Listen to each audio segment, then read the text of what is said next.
Alrighty, let's see. That's off, that's off, that's off, that's on. It looks like the stream is live. And I think we're good to go. So let's get going then.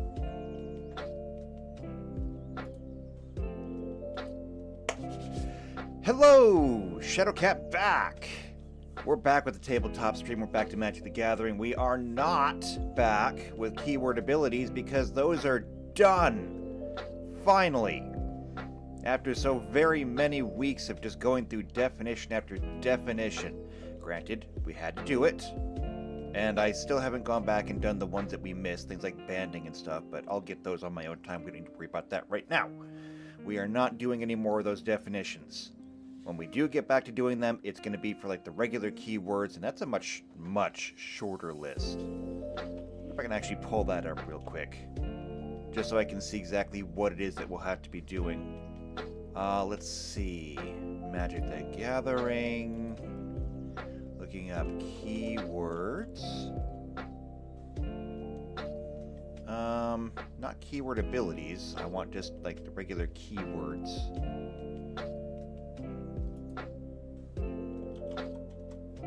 Well, let me actually look up one of them. That should take me to where I want to go. Keyword action. Is this what I'm looking for? Let's see. Keyword actions. Activate, attach, cast, counter, create, destroy, discard. Yeah, keyword actions is what we still need to go through and do. And there's 60 of those, and most of them are just nothing. Because, like, let me go ahead and just, like, bring this in. We're going to need it anyway. Let me just bring in, here's our browser, and here's our spreadsheet that we're going to need. But when we look at the keyword actions that we're going to need to go through, so we have things like activate and attach and cast. And like some of these things are going to be kind of self-explanatory, like casting a spell. We don't need a definition for casting a spell because we're doing it. Now, when it says something here, it says literally it was introduced in alpha, but temporarily replaced in play by 6th edition rules. Yes, yes, yes. So, what says, when you cast a spell, you take it from where it is, usually the hand, you put it on the stack, you pay its cost, where it will eventually resolve and have its effect. These are the keywords that we still have to do, and a lot of these are just really, really basic. There's nothing we really need to do because there's just, it's obvious. Activate. When you activate an ability, let's see. The game has always had activated abilities, but, I mean, the rules are... And we don't even really need to go into the rules. There's no reminder text. There's nothing here. It's just you're using an ability. So when we do have to come back and do these keyword actions, this is going to be quick. Especially since when you get down to the bottom of it, you look at things like manifest dread, forward, suspect, collect evidence... time travel, face a villainous choice, the ring tempts you. Like, this one is very obvious. This is exclusively from the Lord of the Rings stuff, and like many of the things that are from the other franchise editions, we're not touching this. So there are 60 of these keywords. A good, I don't know, quarter of them, I think, we can just straight up ignore. And I'd say another quarter of them are going to be like cast or activate, where we're not going to need to really do anything. And some things, like say Planeswalk here, we're going to use, but we're going to be doing our own version of it, because this is exclusively from the Plane Chase format, where you would literally planeswalk from one plane to another, and each plane had its own effect. They were global effects. And they were cool, and I liked them, and I actually have some of them, and I've never actually gotten to use them because I don't actually have anyone to play with, because I don't have friends. This is why I spend way too much time on ChatGPT. But anyway, we're going to have to do these, but a lot of them are just going to be really quick. And that's probably a good reason to do them now, but I don't want to. I'm done with definitions for now. I don't want to do it anymore. It's been too much lately. Instead, what we're going to do today is we're going to work on creatures. And for that, I'm just going to go here to all pages, and I'm going to find wherever C is. Maybe.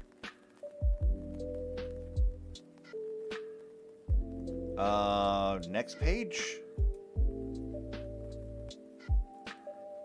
Okay, this could actually take a really, really long time. No, not that.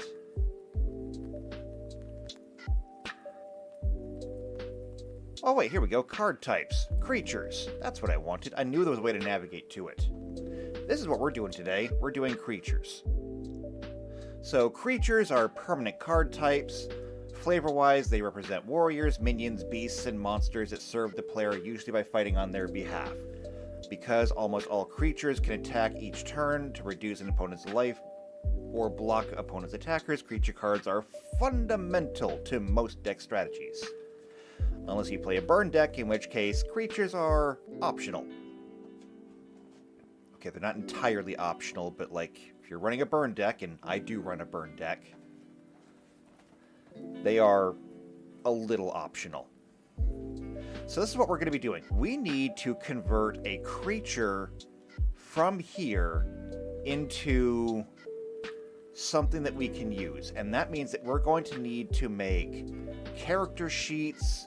We need to be able to convert things from the card details into Pathfinder details. And we need to make it so that I can put it in the game and it can perform every action needed. Now, this is going to mean that we're going to be making like actual character sheets, but we're going to be making mini sheets.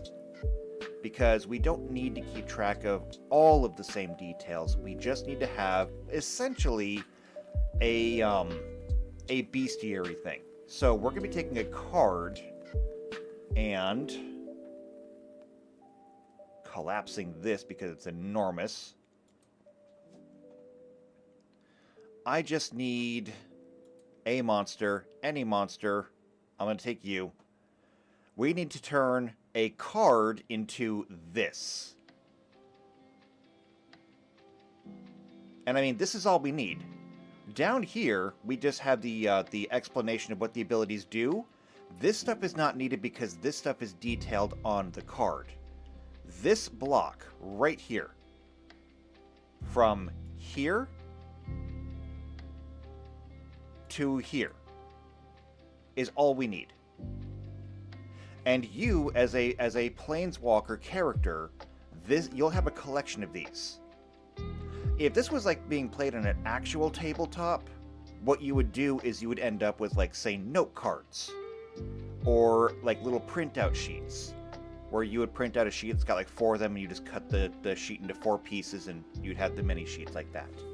For our purposes, we'll just use spreadsheets.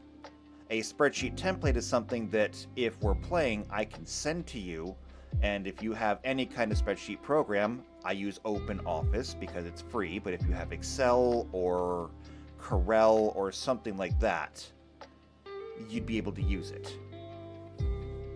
So that's what we're going to need. We need to make this.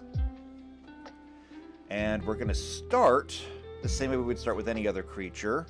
Well, actually, no, we're not going to do that. I say when it comes to making the actual creature, we'll start with the ability scores. But I think what we need to establish first are going to be the rules for creatures in general. And for that, I think we need to go to the same rules as summoning other creatures. But before we do that, I'm going to check the chat, because I do see we have one person in the chat. Blizzard Star is here. Hello, Blizz. Good to see you. And that's all I've got so far. But you know what? I'll take it. One person is good enough for me. So we're going to come over here to the wizard and arcane spells, because I want to find Under Conjuration, here we go. Summon Monster. Now, this is the example, okay? This is the classic. This is the one that's gone back forever.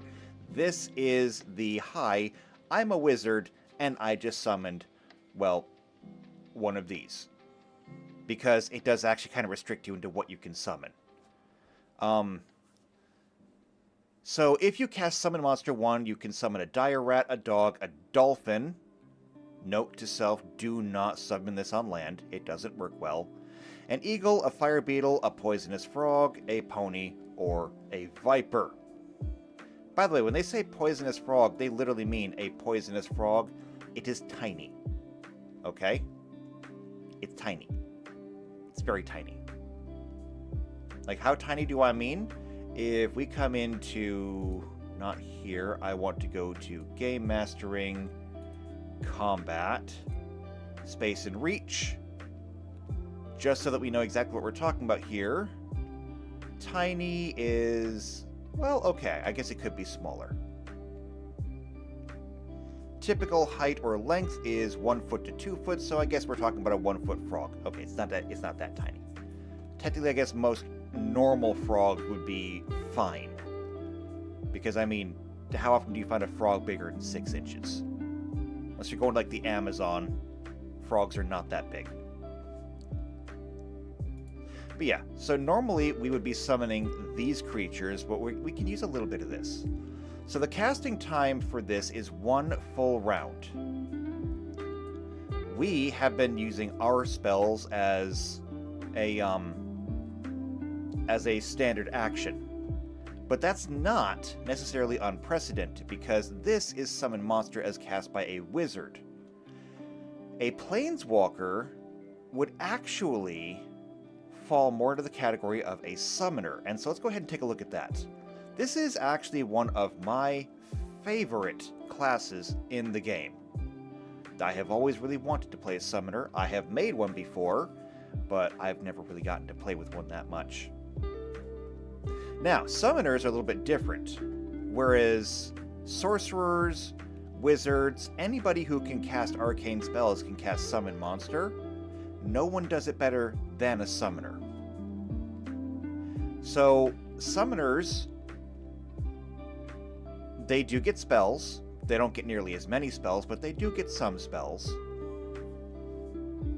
They get cantrips, of course, but they do have their own spell list from which they have to choose from. And of course, the pride and joy of every summoner is their Eidolon. An Eidolon is one very important creature. It's one very powerful creature that they can summon pretty much whenever they want. They need to spend 10 rounds or 1 minute summoning it, which is why you usually do it out of combat. If you're waiting to summon your Eidolon in combat, you've probably made a grievous mistake, or you have an Eidolon that just can't be summoned normally. They do happen. This, however, we are not going to work with, because these guys are too powerful for what we're doing. Instead, I want to come down here to Summon Monster.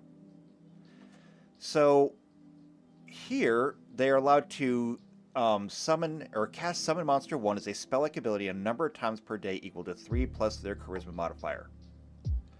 It uses the same power as the summoner uses to call their Eidolon. As a result, they can only use it when their Eidolon is not summoned. However, we can cast this spell as a standard action. Okay, right there. That's important, because that is going to tie directly into our Planeswalker. Our Planeswalker is also summoning creatures as a standard action, and the creatures remain for 1 minute per level instead of 1 round per level. At the 3rd level, and every 2 levels thereafter, the power of this ability increases by 1 spell level, allowing you to summon more powerful creatures to a maximum of Summon Monster 9 at the 17th level. At the 19th level, they can use Gate or Summon Monster 9, as if they use Gate, they must pay the required material components, and they cannot have more than 1 Summon Monster or Gate spell active this way at a time. So, unless you take a particular archetype, you can't just have like a swarm of creatures generally. we're not going to be adhering to that because if you've ever played Magic the Gathering before, it is very possible to have many creatures, and in fact, you will likely have many creatures on the field at once. I have seen entire card tables filled with them simply because both parties were stalemated, both parties kept escalating and adding to their armies until basically it was the USA and the USSR. You've got enough to wipe out the other side, and they have enough to wipe out you. Nobody moves. So, what we have here is the creatures remain for 1 minute per level instead of 1 round per level, and I think we're going to go with that. Meaning that a level 20 Planeswalker would be able to keep their creatures out for a maximum of 20 minutes. Now, this is going to be a very important limit to us, because as we were discussing when we did the keywords, what happens if a Planeswalker walks into town, okay? And we had this discussion when we went over our keywords, and we looked at, right here, indestructible. So, indestructible, this creature takes no damage from outside sources and cannot be destroyed. You can't hurt it, you can't shatter it, you can't kill it with, like, just a straight destroy spell, like you can't cast terror on it. The only thing that you can do is exile it or unsummon it. You know, send it back to the hand. That's it. Those are the only things you can do with it. And so our question was, what happens if you just summon this indestructible creature, like a Darksteel Golem, and set it to work tearing apart a village? Well, the answer to this is really simple now. It's only active for a maximum of 20 minutes, and that is if you are a level 20 Planeswalker. I guarantee that most Planeswalkers are not going to be level 20.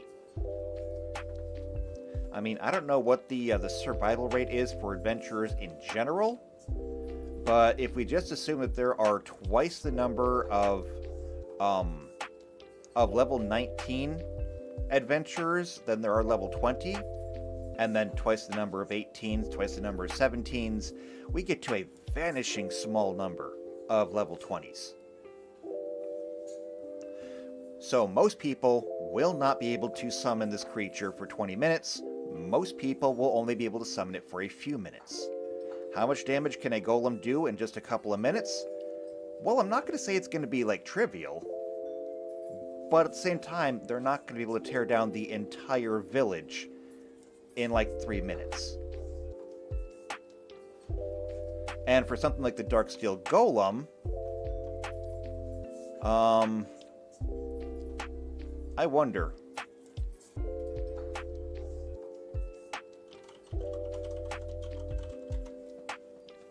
Darksteel Golem.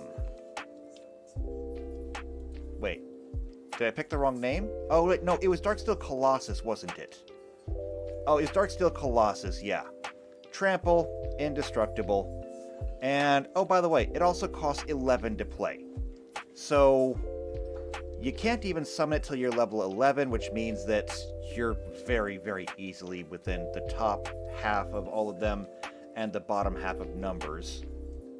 And it would only last for 11 minutes when you could first summon it anyway.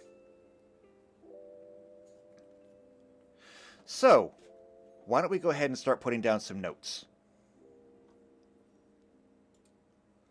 So, the first thing we're going to go through is summoning duration.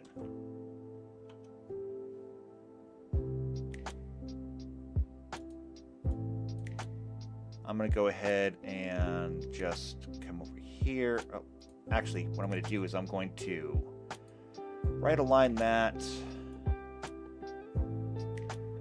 And I'm going to merge these. And then right here, we're going to say it is going to last for, and I'm just going to make sure on this. Summon monster literally just says 1 round per level. There's no dice rolls involved. This says 1 minute per level. That's what we're going for. 1 minute per level.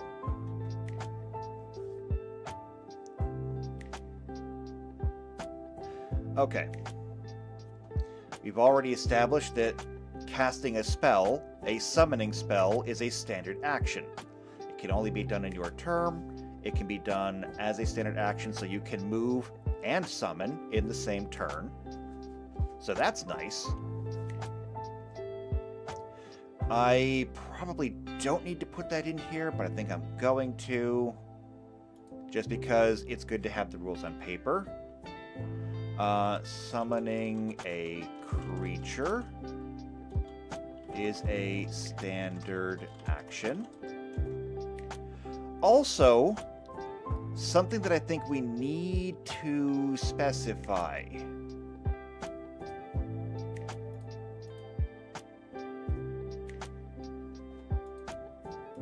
And I think I'm just going to actually make a bunch of these. No, put that back together. Wrong button. There we go.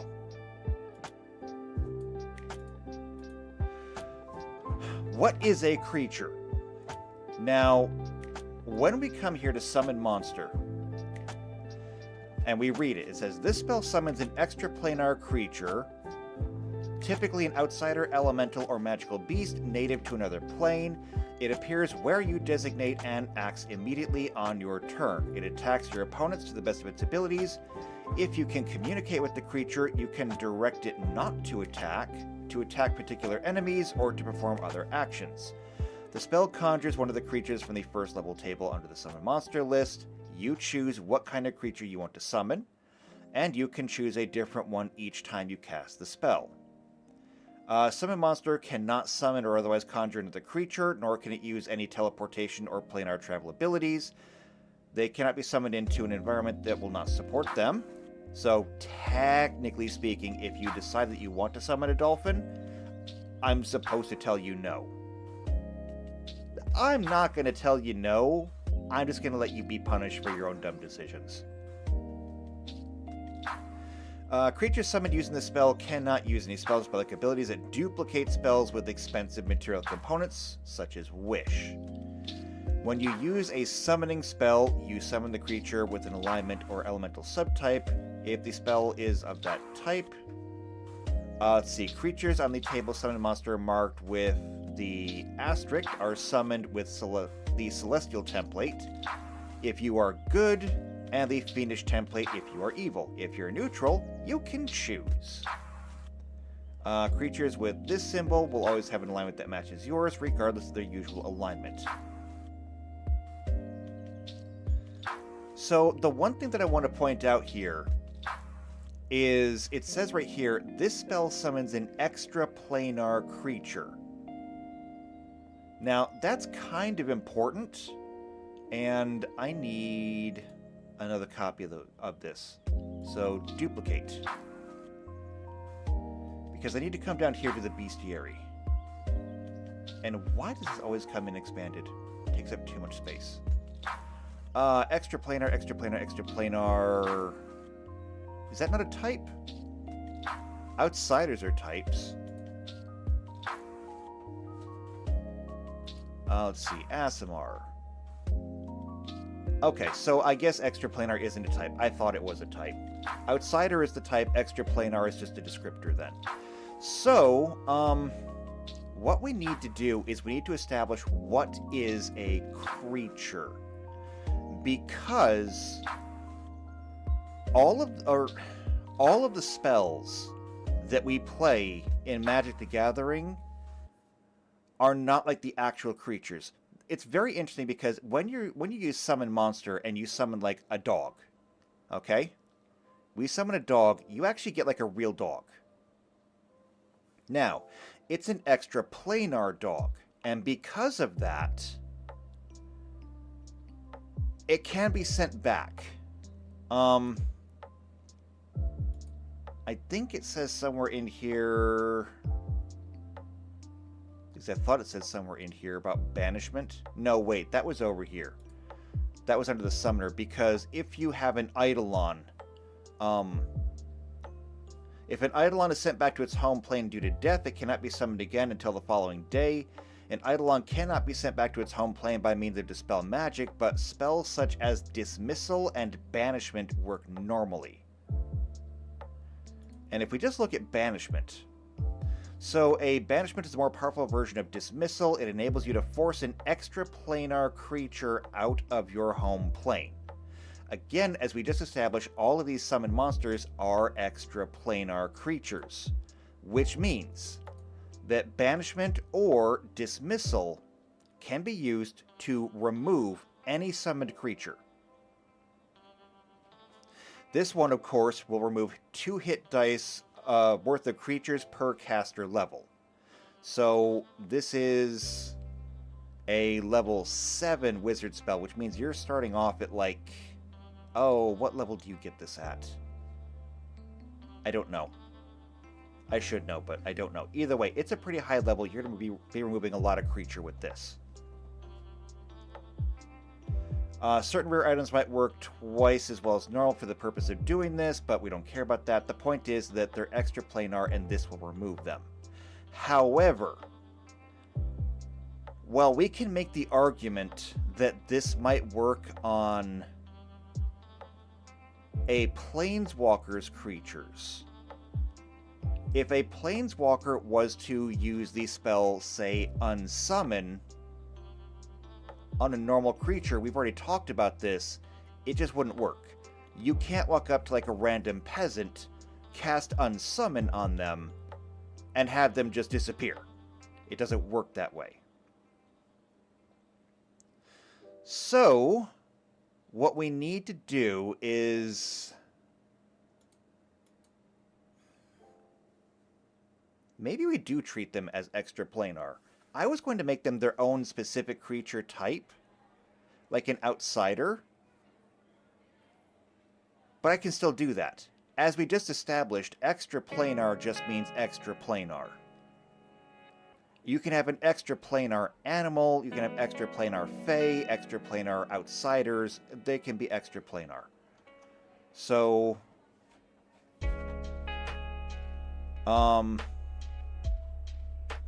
when we look at these, because when we look at the bestiary here, we have all of these types. None of these types are called creatures. This is the bestiary, but nothing in here is called a creature. There are, you know, all the creature types right here.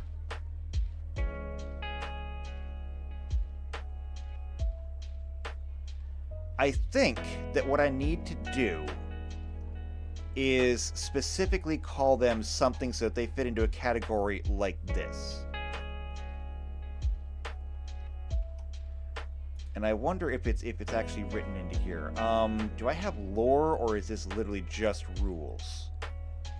Magic the Gathering, a creature is a permanent card type. Yes, yes. Summoning Sickness, declare attackers, don't care. History of power creep, small, medium, large, we've seen that.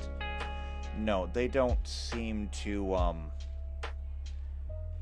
go into the lore here, but essentially, Planeswalkers are able to summon anything that they've seen before.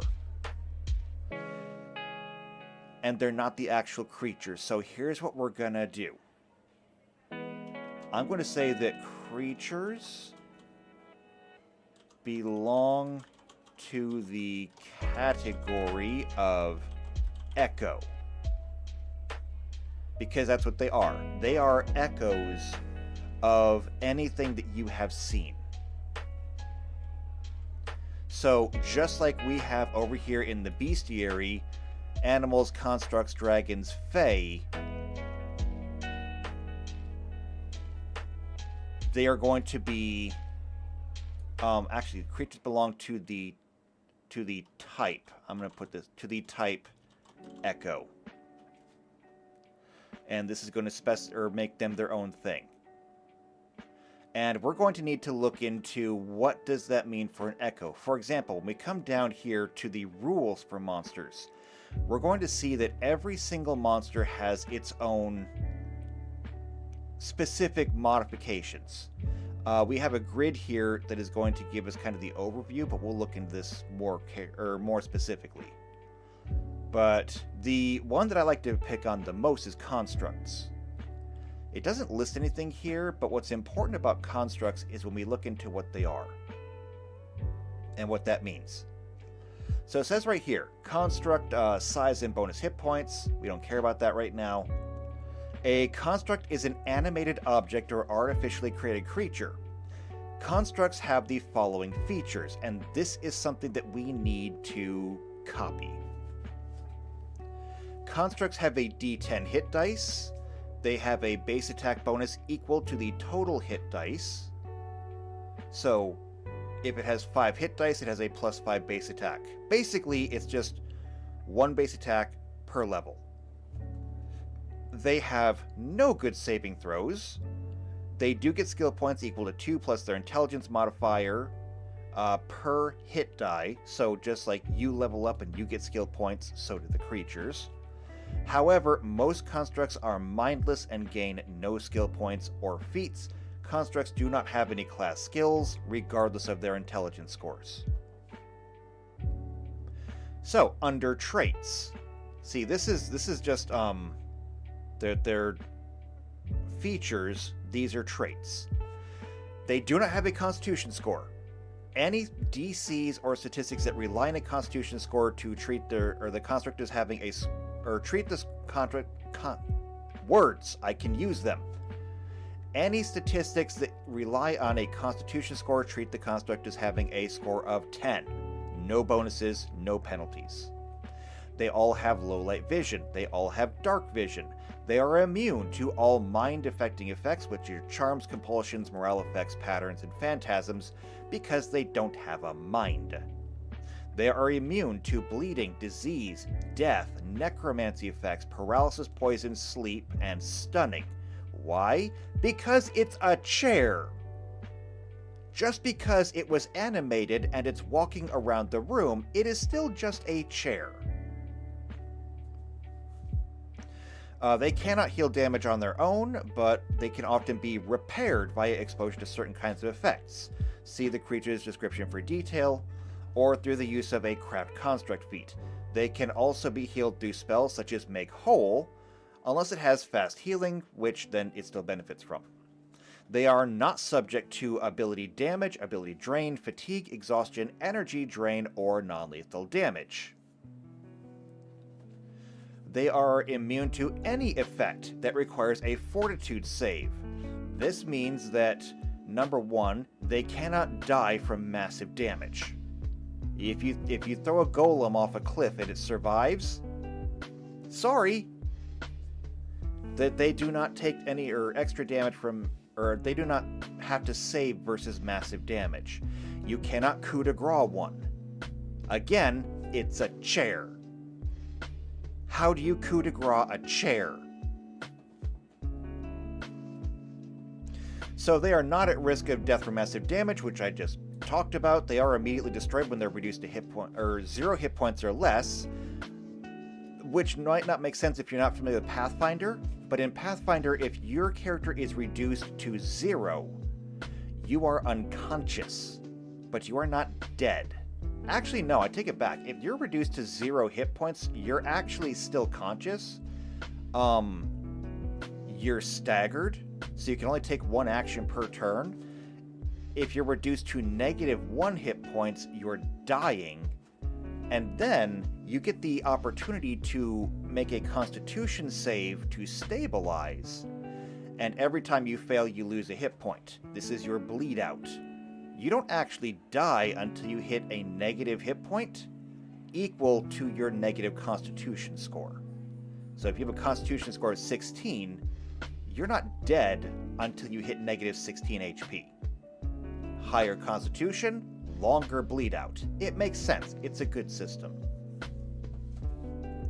Also, I see JP is in the chat. JP says, but is the chair on fire?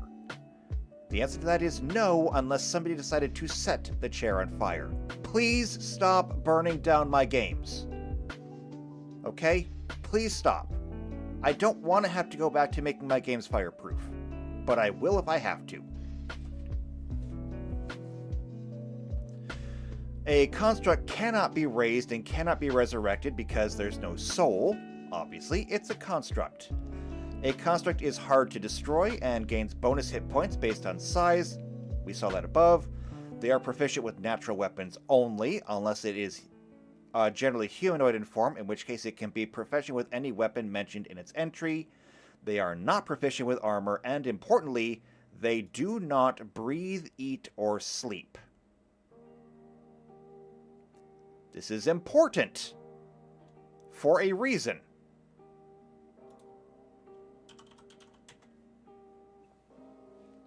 I'm just going to come down here and search for Hulk because I need to look up one of my favorite cards of all time.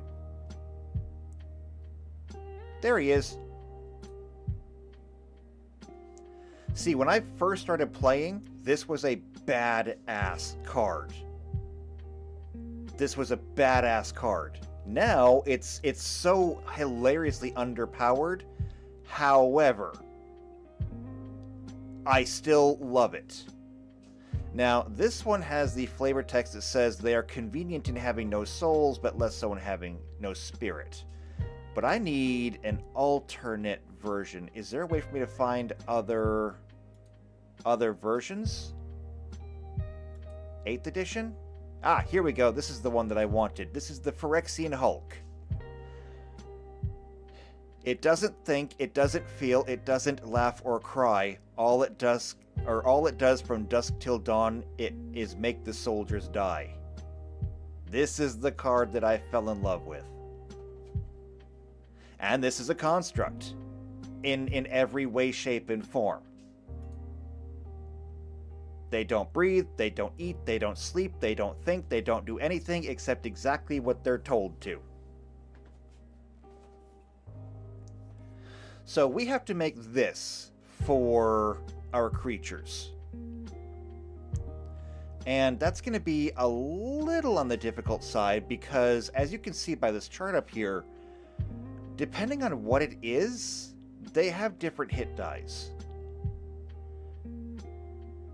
So we have a D8, a D8, D10, D12, D6, D8. Most of them tend to be D8s.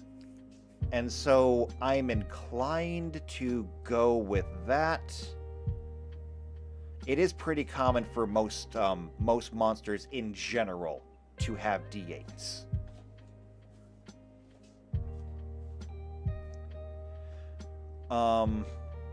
That's a little bit higher, though, than what most players would have. So I'm not sure. But I'm inclined to go with it. So I'm just going to say that creatures belong to the type Echo. And we're going to start working on this. So the first thing I'm going to do is I'm going to say hit die, and this is all aerial, right? This is 14-point bold. I want 14-point bold. There we go.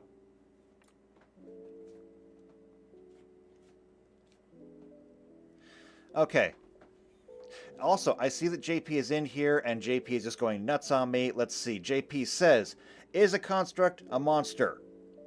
I guess that depends on how you qualify monster. I mean, technically speaking, I'm using it as a monster generally. But if you're asking if it's like Frankenstein's monster, well, I mean, who was the monster? Was it Frankenstein, or was it the people that tried to kill Frankenstein? Or technically, I suppose, was it people trying to kill Frankenstein's monster? Was Frankenstein's monster not just a mirror to society? Okay, so hit die is going to be a D8.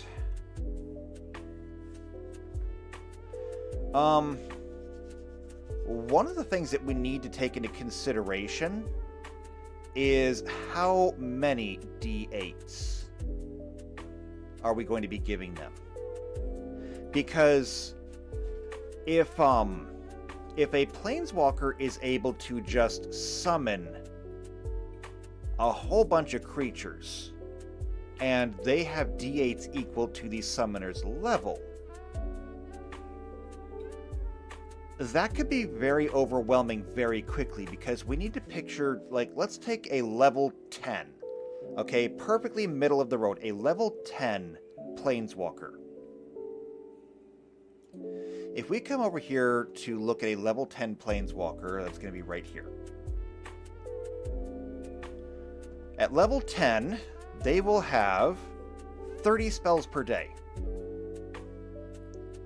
And because of that, that means that they'll be able to summon a whole bunch of, like, really small creatures. Because let's say that you started off at level 1, you only had 1 mana that you could cast, and so you took a basic white soldier.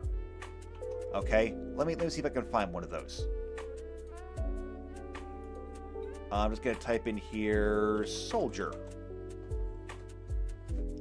Can I find me just a little bitty soldier? You cost 2, you cost 2, you cost 2, 3, 4, come on.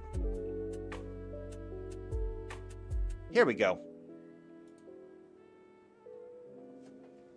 Soldier of the Pantheon. It only costs 1 to play.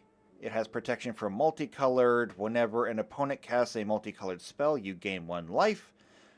It's a 2/1 creature. So we're looking at our conversion. We're looking at something that'll have 12 strength, 11 constitution. You know, it's not a big deal. However, it doesn't get any bonus hit points from having, you know, only 11 constitution. But if it had equal hit points to you, that means that if you're level 10, this thing would come out with like 10 d8s. Why is that a problem? Because you could cast it 30 times in a row. And if every single one of them lasts for 10 minutes, you can cast 10 of these soldiers in 1 minute. And I mean, we gotta consider this. A standard action, or even a full round, is just 6 seconds. There are 10 rounds in a minute, meaning that you could cast 10 of these in 1 minute. If you have 30 daily spells, that means that you could cast 30 of these things in 3 minutes, each one of them lasting for 10 minutes.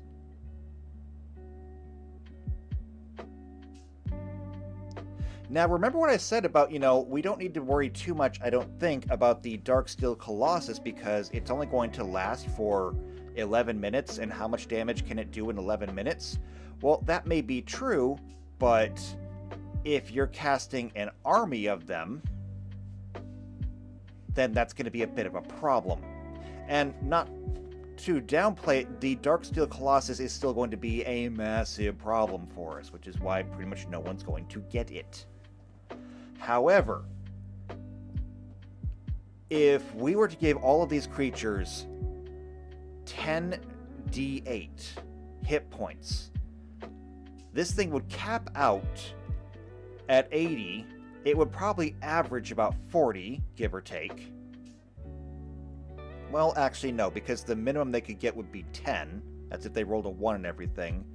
So our real variance is going to be about 70 points. Half of 70 is 35, plus the base 10 means that the variant, or the average, would be about 45 hit points. Again, give or take. That would be a lot. So, an entire army of 30 of these human soldiers with 45-ish hit points apiece, just terrassing through the village. That'd be a bad day.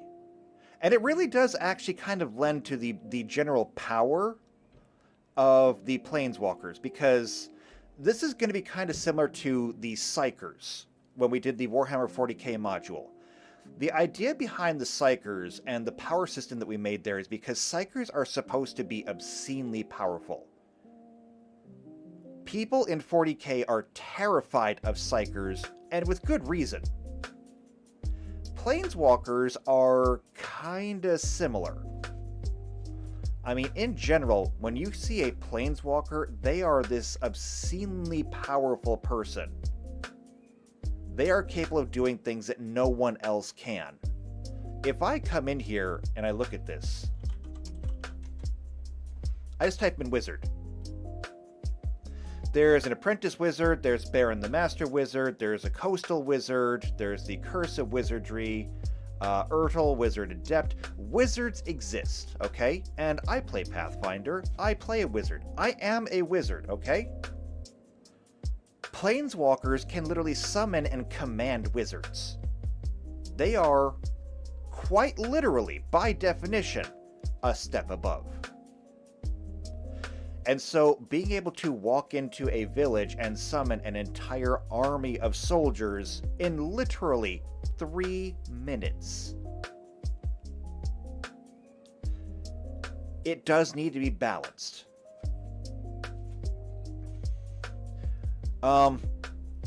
Okay, checking the chat here. PC Unicorn's in here. Hello, PCU. Good to see you. You ask, is Johnny 5 a construct? Absolutely, Johnny 5 is a construct. Johnny 5 is a rather unique construct because Johnny 5 can technically bleed out. We have canonical proof of this. But, yes, Johnny 5 is a construct. And JP says, is there a homunculus? Do you really want an answer to that? Because I can assure you, you don't. But, you asked. G H H O H O M homunculus. This vaguely humanoid creature is about the size of a cat, but looks like a toothy winged devil. They are small. They are not strong. However, they are tiny constructs. So they only have 11 hit points on average. Most people just use this, but you can roll it if you want. 14 AC because they are very small. They can only move at 20 feet, but they can fly. They bite, and they're poisonous. And here's the thing. So they do have a bite poison. It's an injury poison. Don't really care that much. However, they're telepathic. They cannot speak, but the process of creating one links it telepathically with its creator. A homunculus knows what its master knows and can convey to him or her everything that it sees and hears out to a distance of 1,500 feet. Basically, you're making a tiny winged mini-me. And it's creepy as hell. And if you see one, generally speaking, it means that there's something bad. Because the only people who really use homunculi tend to be really powerful wizards who just want to be, or that they want to be everywhere. Because you'll notice that there's not really a limit here. It doesn't say that you can only be bonded to one homunculus at a time. You can have many of them. It says a homunculus is a miniature servant created by a spellcaster from its own blood. They are weak combatants, but they make effective spies, messengers, and scouts. Their creator determines its precise features. Some are more refined looking, but most creators don't bother to improve the creature's appearance beyond the minimum necessary for functioning. They are little more than tools designed to carry out assigned tasks. They are extensions of their creators, sharing the same alignment and basic nature. They never willingly travel more than a mile from their master, though it can be removed forcibly. If this occurs, the creature does everything in its power to return to this range, as it cannot communicate with its master beyond this distance. An attack that destroys a homunculus deals 2d10 points of damage to its master. If the creature's master is slain, the homunculus goes insane, it loses its intelligence score, all feats and skill ranks, and generally claims the immediate surroundings as its own domain, mindlessly attacking any who intrude upon its lair. On rare occasions, a homunculus freed of its servitude rises above its master's original intent and becomes more than a half-insane construct, guardian to a long-forgotten lair. In some cases, it might even come to see itself as the rightful heir to its master's legacy, or even the reincarnated spirit of the master itself. So, making one is kinda complicated. As you can see here, if you want to make one, it requires a caster level of 7, about 2,000 gold pieces, which is not, too hard. You need to have Craft Construct, Arcane Eye, Mirror Image, and Mending, as well as Crafting Leather or Crafting Sculpture. It's a DC 12, which is not that hard to hit. And it will cost you, oh, right, the 2,000, that's the price to buy one outright. It'll cost you 1,000 gold pieces to do the crafting. And that's just the basic model. If you want an improved homunculi, well, they get more expensive. So, yes, they do exist. They're not Full Metal Alchemist level of powerful, but they are creepy as hell. There's also a Snapjaw. And these are a little bit tougher. So, yes, they exist. Alright, back to what we were doing, though. Creatures. We're going to give them a D8 hit die.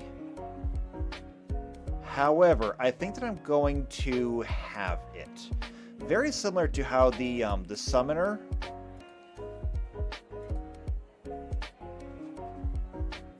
Summon Monster 1 is the ability they get, and every other level, so it says here at the 3rd level and every 2 levels thereafter, the power increases by 1 spell level, allowing them to summon more powerful creatures.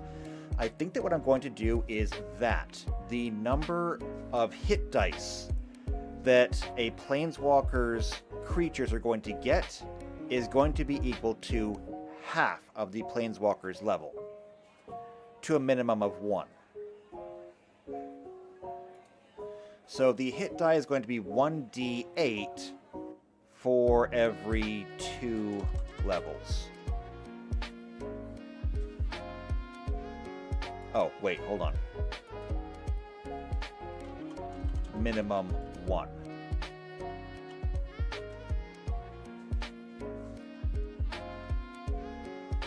So when you're level 1, you summon a creature, it has 1 hit die. You're level 2, you summon a creature, it has 1 hit die. You're level 3, you summon a creature, it has 1 hit die. You finally get to level 4, and now your creatures pick up an additional hit die. Means you're going to start off a little on the small side. However, by the time you're level 3, and this is important to keep in mind, not only do your creatures last for 3 minutes, but you can cast 9 of them. So again, going back to that soldier that we were just looking at, which it's already gone, I don't have it anymore. Is there a small wizard? There is. Here we go. Fugitive Wizard. This is just a very simple 1/1 blue wizard creature. It costs 1 to play. But since you're level 3, you can summon 9 of these. Is it a huge deal? No, not really. But you can still summon 9 of them. And since they all last for 3 minutes, and you can summon, technically, because of standard action, 10 of them a minute, you can summon all of them in 1 minute and still have 2 full minutes for your army of fugitive wizards to run amok.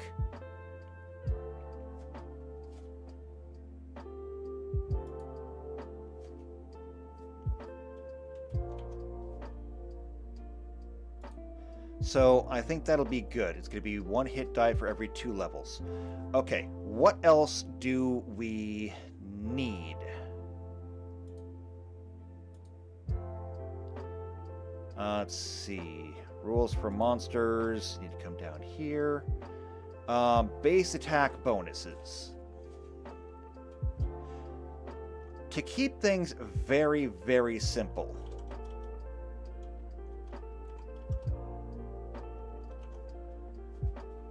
I'm going to go ahead and I think just make them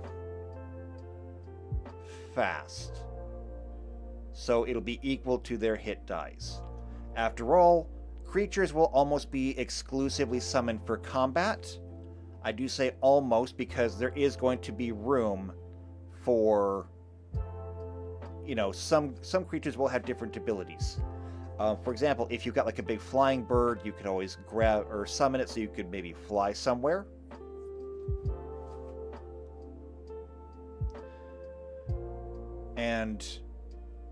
But then the base attack wouldn't really matter. I'm just gonna say it's gonna be fast.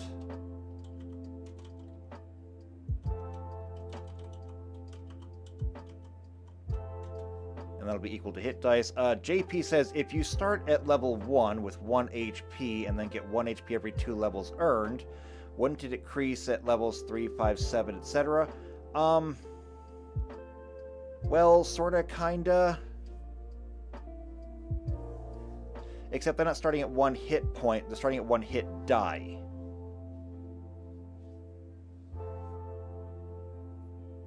And no, you're absolutely right, because that is literally the progression for the summoner. The summoner right here gets Summon Monster 1 at level 1. If we scroll up here to the actual class features, you can see at level 1 they get Cantrips, Eidolon, Lifelink, and Summon Monster 1.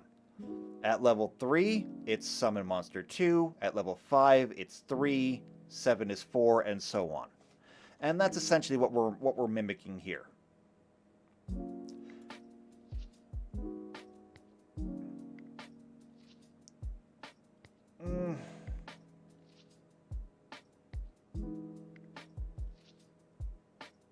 No, I'm not going to change it. I'm not going to change it.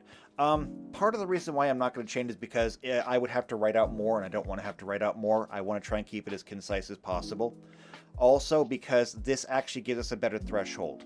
The thing about the Summoner is that when they hit level 19, or rather, let me back up. When they hit level 17, they get Summon Monster 9.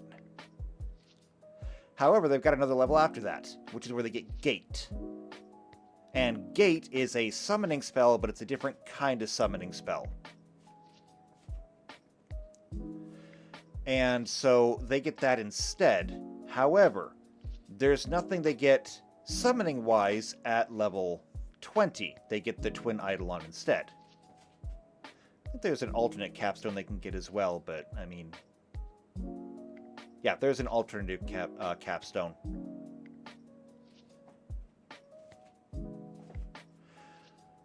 But the point is that if I keep it at every even-numbered level, then once you hit level 20, all of your creatures will get 10 hit dice. And I think that that's going to be a better way to go in terms of just making your creatures better. Is the 1 hit dice going to make a huge difference? Probably not. But all the same, it'll be fine. It'll be fine. It just means that, you know, for a brief period of time, for those first 3 levels, your monsters are going to be weak with only 1 hit dice. But that's going to be kind of okay, partially because you are a planeswalker and you can summon a whole bunch of them, and also because you have other spells that will make up the difference. You're not limited in the number of spells that you can cast, and you don't have to draw your spells. So if you're at level 1, I would suggest that you were, if I was going to do this at level 1, and this is based off of my own deck. Okay, this is my own personal burn deck.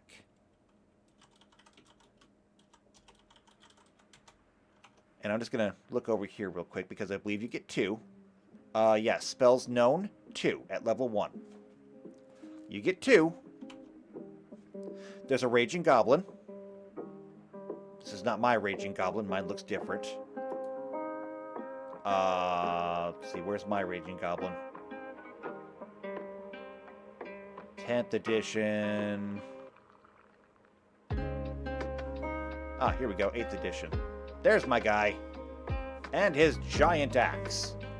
Okay, so he only costs 1 to play. You can absolutely get him at level 1. And then shock. This is an old standby. It costs 1 to play, and it does 2 damage to target. So, because the number of dice is indicated by the mana cost, and the amount of damage it can do is, or the size of the die is determined by the number, this is going to do 1d2 damage to your target, so it might do 1, it might do 2, but the point is that at level 1, you can get this. And I think that... Isn't Lightning Bolt? Let's see, Lightning Bolt. Yeah, this is also a spell that costs 1. This one does 3 damage. It's like Shock, but better. This would do 1d3 damage. And by the way, 1d3 damage is completely in line. Because if we come up here to a cantrip, which is kind of what we're doing here, Ray of Frost deals 1d3 points of cold damage. So, yeah, we're absolutely in line here. So, at level 1, you take a Raging Goblin, and you take a Lightning Bolt. Now, you can summon a whole bunch of Raging Goblins if you want, or you can spend your time throwing Lightning Bolts. You have options. And if you want to spend all of your spells per day using Lightning Bolts, that's great. If you want to spend all of your time summoning goblins, that's good too.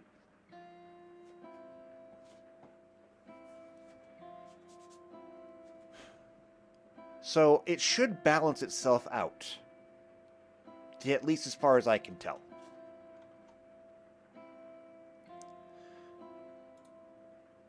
Alright, so base attack bonus is going to be fast. What do we need next? Saving throws. Okay. This is going to be a little bit more complicated, because different creatures could have better saving throws or worse saving throws, but we need to apply something kind of across the board. I can't go through and spend my time giving specific saving throws to every single creature that we come across. And let me explain why.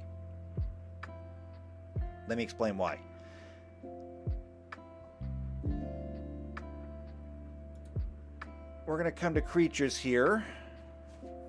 It's a permanent card type. They are warriors, minions, beasts. Yes, yes. Let me see if I can find this creature class. Where is part of the party? Creature type. Okay, here's where we're at. You remember that we just got done doing all of the class abilities, or all the keyword abilities. We are going to need to go through and make creature adjustments for all of these. So these are all of the eternal creature types, and these are the non-eternal creature types. I don't know if we have to do all of them or not. Some of them we may be able to skip. For example, like up here, we've got Tyrannid right here. That's from 40k. We know that one. Tyrannid is from 40k. We're skipping it. Satan, Inquisitor, and Primarch are all from 40k. We're going to skip those because we're not summoning anything from those. Some of these we will be able to skip. Most of them we will have to do. Most of them should be pretty easy because they're going to get simple racial adjustments. For example, when we look at something like a cleric, right here. What is the thing about clerics? Clerics have high wisdom. So if your creature is a cleric of some type, we're probably going to give it something like a +2 to wisdom. And that's all we really need. A cleric will get a +2 to wisdom, and that, of course, will kick up the will save for your creature by giving it a simple +1. However, what if it's a human cleric? A human cleric, well, human is going to be somewhere where there's an H. Yeah, here we go. Human's right here. What do we give for a human? I honestly have no idea. Humans are weird like that. What if we go with something different? How about E, an elf? Can I find an elf? Here's an elf. Elves, notably have high dexterity. They get a bonus to their dexterity. So if the elf gets a +2 to their dexterity, and a cleric down here gets a +2 to will, an elf cleric would get +2 dexterity, +2 will, and if it's a 1/1 creature, that would give it 11 strength, 12 dexterity, 11 constitution. I don't know what the intelligence would be. Perhaps just 10 if it doesn't have a score. 12 will, and 0 charisma. And that's how we'll be able to build creatures. Everything else will come on the card itself. If you're kind of getting the idea here. So when it comes to saves, what I think we're going to do is good saving throws is going to be none.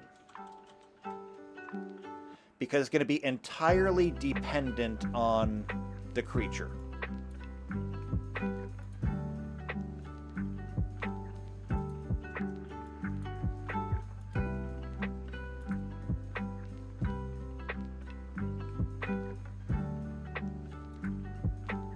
And column width, I'm just going to change or make this a little bit bigger.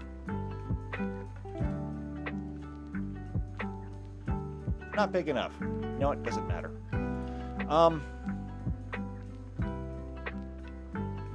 So we're going to leave that like that.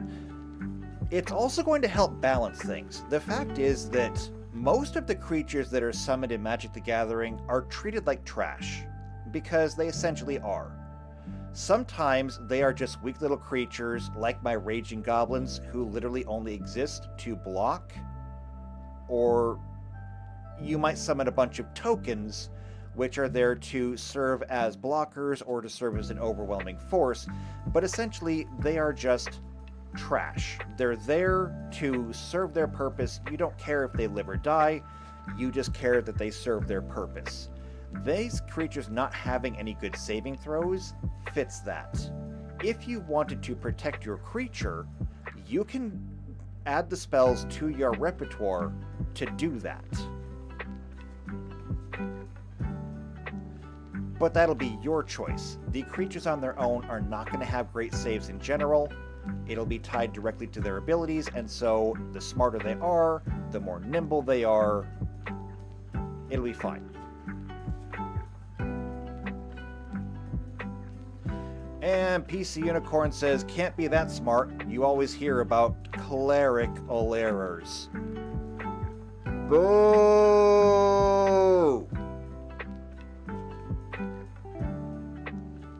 You should be ashamed of yourself.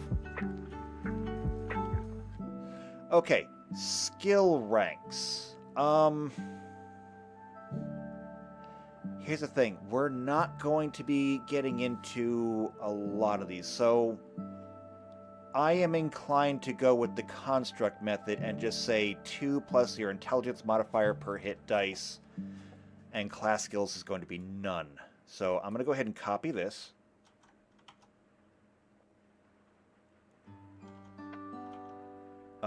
skill ranks.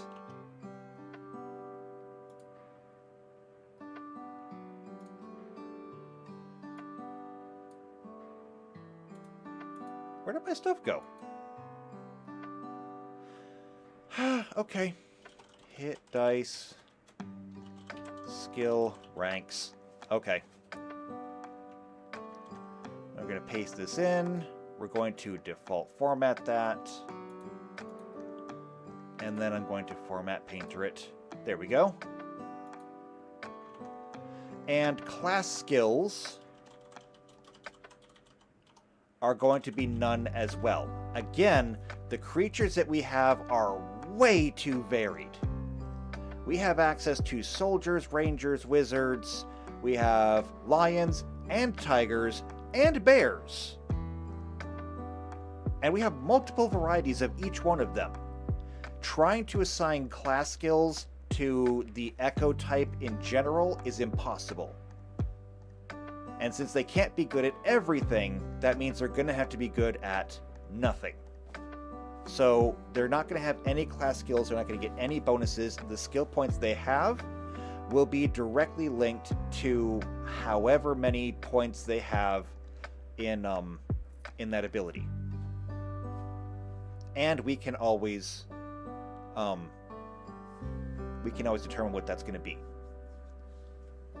And it'll be really simple, because when we go to make a creature, what you're essentially going to do is you'll take whatever intelligence the creature has. Like, we were just talking about that elf cleric. I wonder if there is one.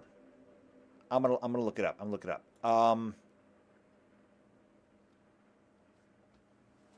JP says, how about just a griffin? I don't know. I don't know. Let's see. Rules text. I don't want that. I want a creature. But I mean, I'll get that with the subtype. Elf. Add that. And cleric. Is there an elf cleric? Please tell me there's an elf cleric.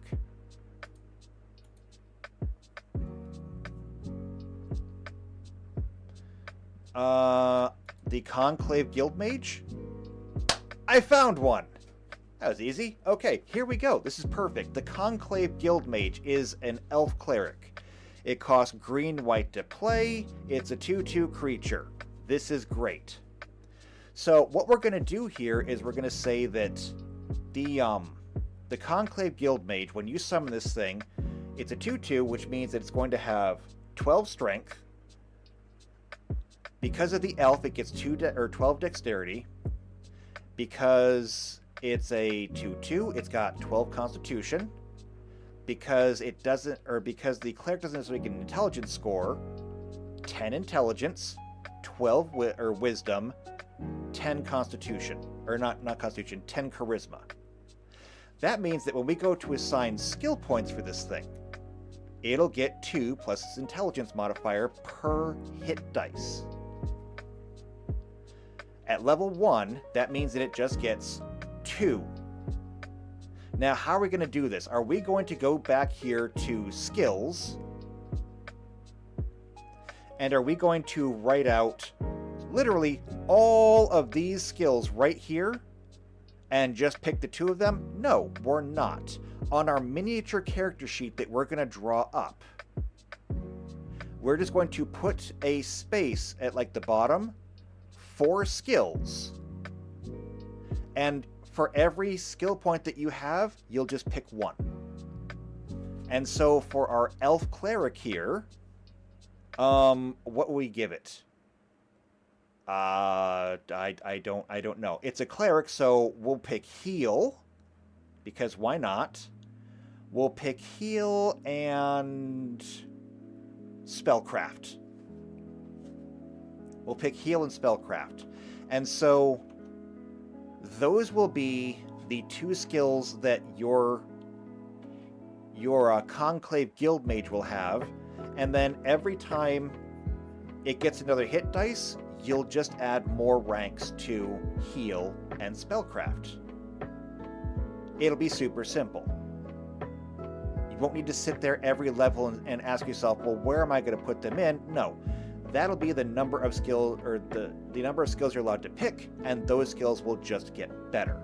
Now, there is a little bit of variation here in that since you're building your creature, you will be able to pick the skills that you want it to be able to do. Within reason. It'll probably have to be anything untrained. So, I mean, when I think about it now, Spellcraft probably wouldn't work. So you'll be able to pick from anything untrained. So that will limit you to Acrobatics, Appraise, Bluff, Climb, Craft, Diplomacy. Then Disguise, Escape, Artist, Fly. That one is trained. So Heal, Intimidate. All of the knowledges are trained, so they're out. Perception, Perform. Ride. Sense Motive, Stealth, Survival, and Swim. Anything that says no, you will not be able to train your creatures in. So we'll probably make a short list just to cut this down and make it easier to reference.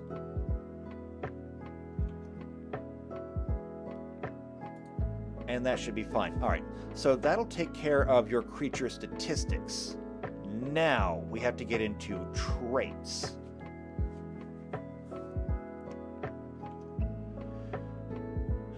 Okay, I'm going to go ahead and move this down a little bit. I'm going to do that, and I want to color it. And I want to put in here...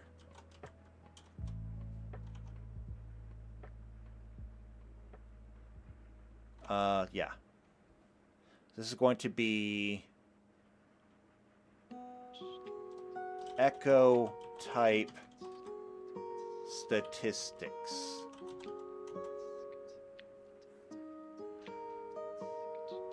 And this is going to be centered and bolded. And 14 points so I can actually read it.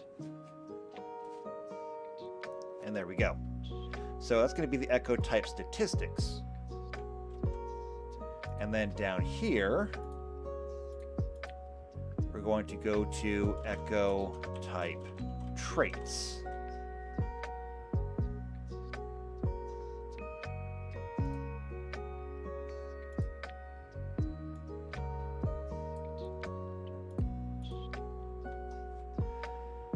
So, when we look at traits, we're looking at things like dark vision or low light vision. Do they get it? The answer to that is going to be no. I see absolutely no reason why they need to have dark vision or low light vision. Although I do realize that almost everything around here does. I mean, when we look at these, aberrations have dark vision, but I mean, that's because they sometimes don't even have eyes. Animals have low light vision. Constructs have both dark vision and low light vision. Dragons have dark vision and low light vision. Fae have low light vision. Humanoids don't, but humanoids are kind of a broad construct. Magical beasts have dark vision and low light vision. Monstrous humanoids have dark vision. Oozes they have blind sight. Outsiders have dark vision. Plants have low light vision. A plant has low light vision. Plants don't even have eyes. Undead have dark vision. Vermin have dark vision. Everything has dark vision. I do think that dark vision is a little bit overused.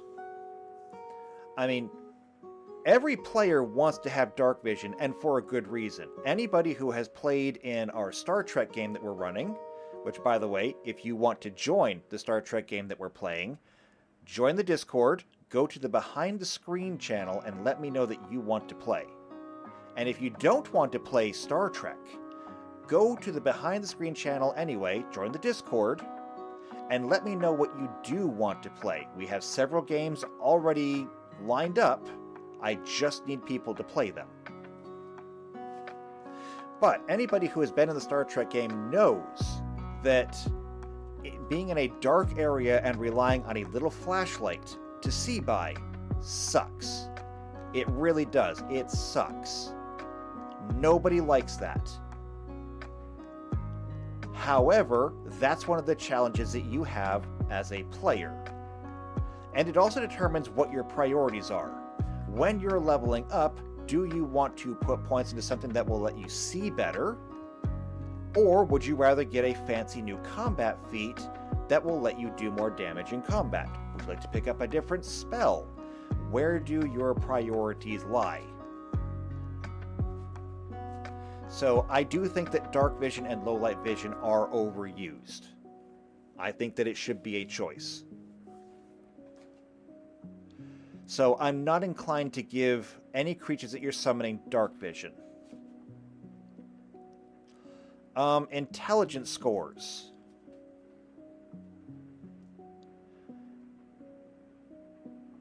So creatures only have an intelligence score of 1 or 2. I mean, that's fine.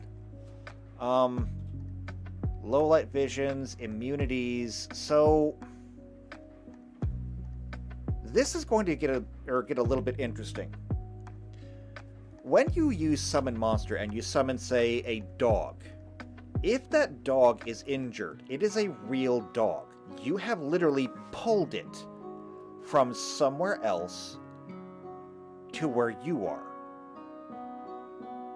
You have pulled it from the celestial plane, you have pulled it from the infernal plane, you have pulled it from China, you have pulled it from Turkmenistan, you have summoned the dog from somewhere. It is a real dog. It is considered extraplanar because it doesn't belong here, but it is still a real dog.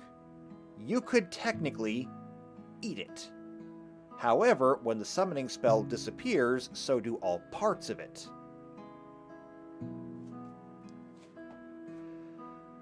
These are echoes. They're not real. Even if you injure them and even if they bleed, the blood is not real. It's a hologram, essentially. I mean, if I had to make like an allegory here, planeswalkers are kind of a walking holodeck. Everything that they create feels real. It's a holodeck with the safeties turned off. It can absolutely kill you. But if you could cut it in half, you would find that there's like nothing inside. It just looks real, and it feels real. Which means that they have a lot in common with the constructs here. The difference being that the constructs are literally just an animated pile of material. I mean, if you used animate object on a table, you now have a table that can walk around. However, if you were to form a golem out of wood and make a wooden golem, it is essentially the same process, just a different shape. As such, should they be immune to all of these things? And I think the answer is no. I think the answer is no. Because they're supposed to react to everything the same way that anybody else would. So I think what we need to do is come down to humanoid and see what these look like. So humanoids are proficient with all simple weapons or by character class. They are proficient with whatever type of armor is described they're wearing or by character class. If they do not have a class and wear armor, it is proficient with that type of armor and all lighter types. They are humanoids not indicated as wearing armor are not proficient with armor. Humanoids are proficient with shields if they are proficient with any form of armor. This might be something that we want to add, because if I were to pick up, say, this Conclave Guild Mage, and let's take a really good look here at the picture. it looks like they're wearing just clothing, which is kind of to be expected, but they're not wearing armor. And this is what you're going to see when you summon it. Now, does that mean that this creature could put on armor? I think that technically it could, but I do think that technically if you did that, you would be weighing it down. And I would like to think that these stats that are involved when you summon these creatures would reflect what they're already wearing.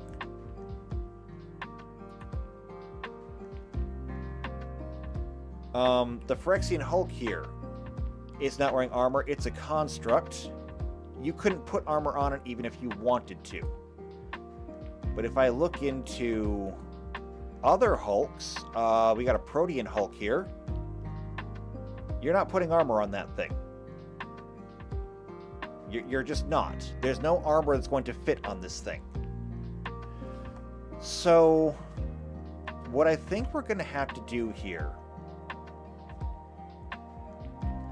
is we're going to say that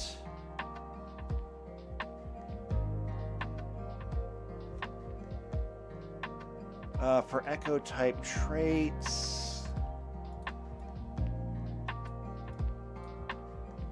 I actually want these merged.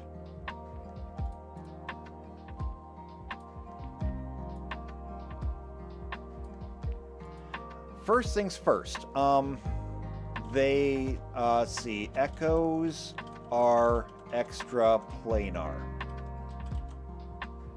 And so they are susceptible to anything that would either dismiss them or banish them. Echoes do not eat or sleep. Now, I'm going to say that very specifically because they are supposed to mimic whatever they are an echo of. If I wanted to summon this Conclave Guildmage, it's an elf. Okay? I've summoned an elf. It looks like an elf. It smells like an elf. It sounds like an elf. For all of our intents and purposes, it is an elf and behaves as such. Which means that if I were to to hold it underwater and try to drown it, it should drown like an elf. So it doesn't eat and it doesn't sleep because it's not going to be here long enough to do those. The maximum time for a level 20 summon is going to be 20 minutes. It doesn't need to eat or sleep in that time. However, there is more than enough time for you to drown the thing. So they do not eat or sleep, but they do breathe.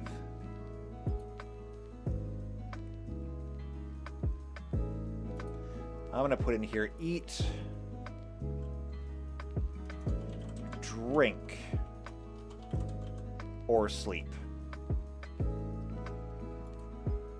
And I'm going to say echoes do breathe.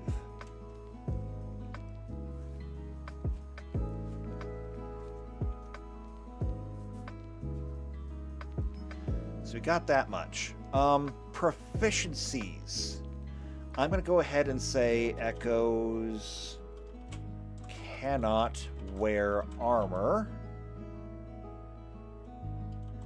Echoes can... Actually, no. Hold on a second. Hold on.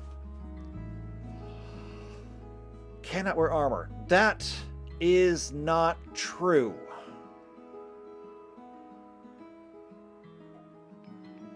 That is not true.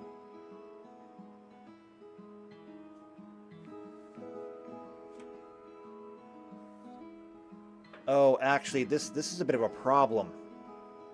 This is a problem. Because...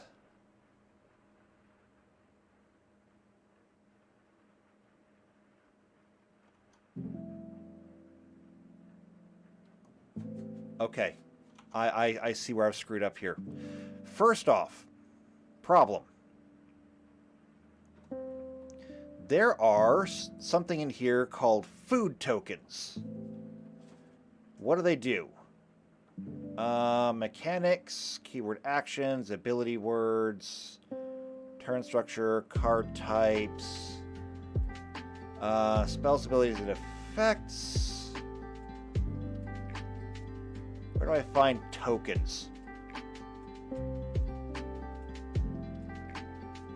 Zones, turn structure, additional rules. Where do I find tokens? Alright, I'm just gonna use my phone for this one, I guess.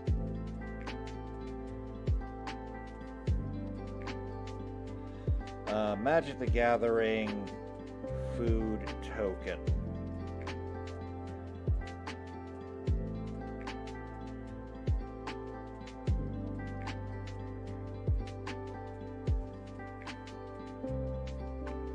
So what does a food token even do? Is it something that I need to worry about?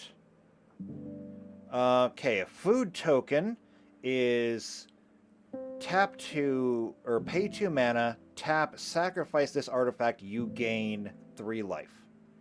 Okay, this does not affect creatures in any way. So I still don't need to worry about that. They don't need to worry about eating. They don't need to worry about drinking or anything like that. The other problem we're going to have, though, is going to be the whole armor thing. Why?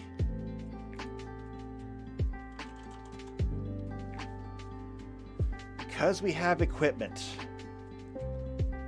So right here is a perfect example. The Argentum armor. It costs 6 to play. It's an artifact equipment, and the equipped creature gets +6/+6. Really? I want one of these. Whenever the equipped creature attacks, destroy target permanent. Well, that's awful. So here we go. The Argentum armor. And the thing about this is, I can put this on anything. There is no reason why I cannot take this Argentum armor and equip it on this Protean Hulk. It's in the rules, it can be done. And because it can be done, we have to assume that when you equip to a creature,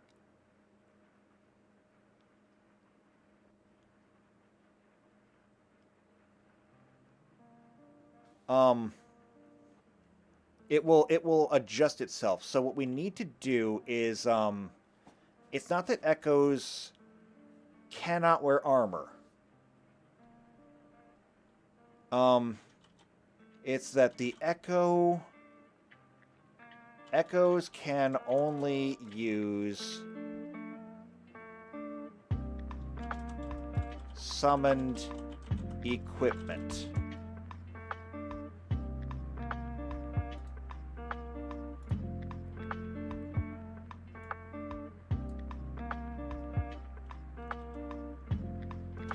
I'm just gonna make this 1. There we go. Echoes can only use summoned equipment. So if you summon the armor, you can then attach the armor to that creature and it can use it. However, if you happen to have a spare set of, say, splint mail, you cannot you cannot just equip the splint mail on whatever random creature you happen to have.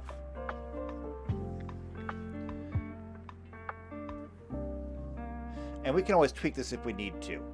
And because they can only use summoned equipment, I'm going to go ahead and say echoes have no proficiencies. So even if you are holding a warhammer and you summon a soldier, you cannot simply hand over your warhammer to that soldier, even if maybe, perhaps, logically, that soldier should know how to use it. Because it is just an echo, it can take it from you, but it will not be able to use it properly. Call it a side effect of the summoning sickness, call it a side effect of it's just an echo and it's not real, it can't think for itself really. I think that's how we gotta go.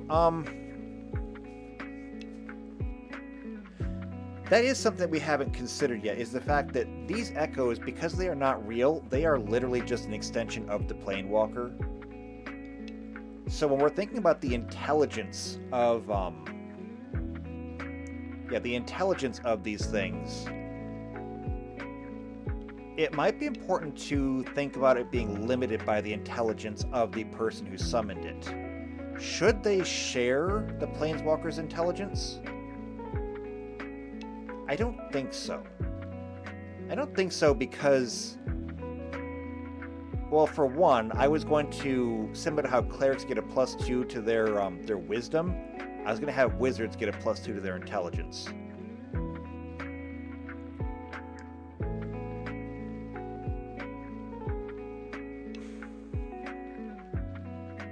This is going to be a little bit hard because every creature is essentially just an extension. You have to direct it.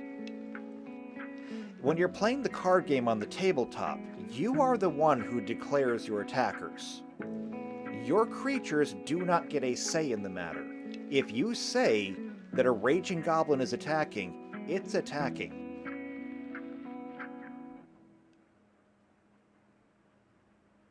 So again, they are fake. If you cut them in half, there's nothing inside. Which means that when you think about it, the Planeswalker could be controlling, like we made the example earlier, up to 30 creatures at once. I don't see a need for a limit on that, although perhaps I could. Perhaps I could. Perhaps a limit on how many creatures you should be 1 per your intelligence score. However, I think we already established that I think everything is going to be based on charisma. Yeah, spell DC is based on your charisma, so perhaps the number of creatures you can control should be limited by your charisma modifier. Now, that is not to be underestimated, because if your primary modifier is your charisma, then that should be your highest, and that means that if you had an 18 in charisma, which is very possible, in fact, it's likely if not guaranteed, that's still 18 creatures that you could have on the field at one time. That is overwhelming in any given fight.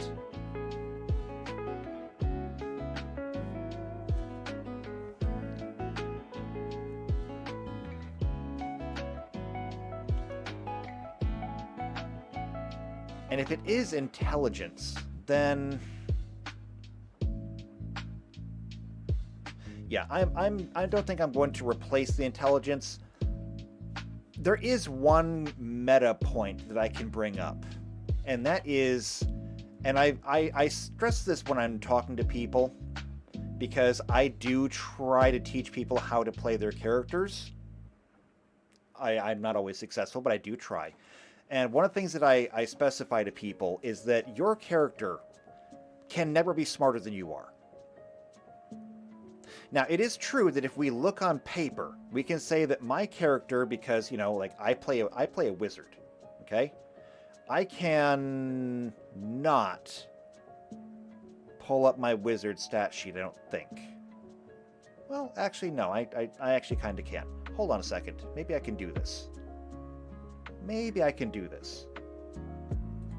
I need to pull it off of my auxiliary computer. Or no, wait, I should have it in my own Discord. Give me just a moment. Discord private server.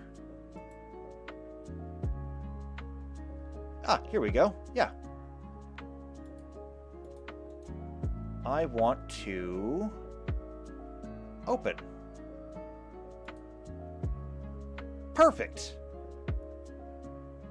I totally can do it. Okay, this is my character. And I can just barely scroll up enough to get my my ability scores on the screen. So here we go. I got my Strength, Dexterity, Constitution, Intelligence, Wisdom, and Charisma right here. And my character, this is my personal character, has a 14 in Strength, which is kind of average, a 20 in Dexterity, a 15 in Constitution, 20 in Intelligence, a 14 in Wisdom, and a 15 in Charisma.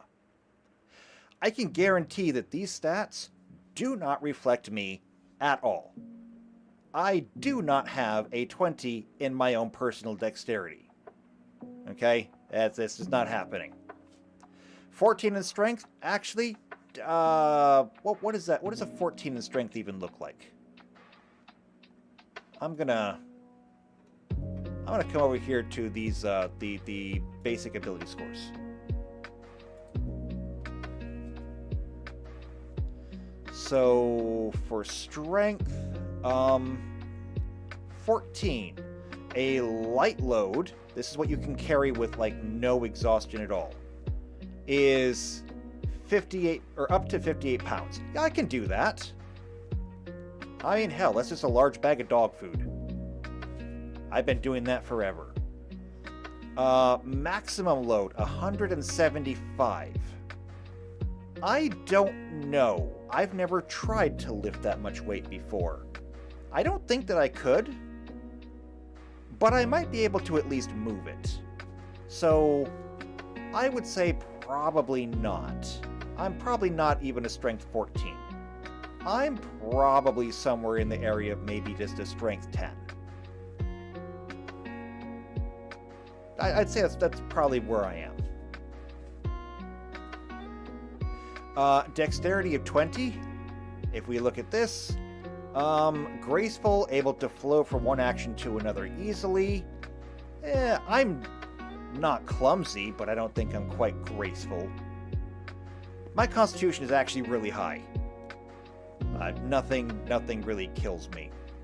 My Intelligence, however, what is a level 20 in Intelligence?